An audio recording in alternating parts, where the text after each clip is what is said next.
lên thì sao đấy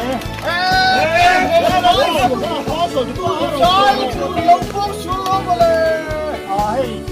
lâu chú ta lòng buồn to chú vàng in lâu chú ta lòng buồn buồn hồi thiêng là con gì to bây giờ chú ta mỏ cùng nó gì à thì có tập kinh cầm vào tù đi nè to đâu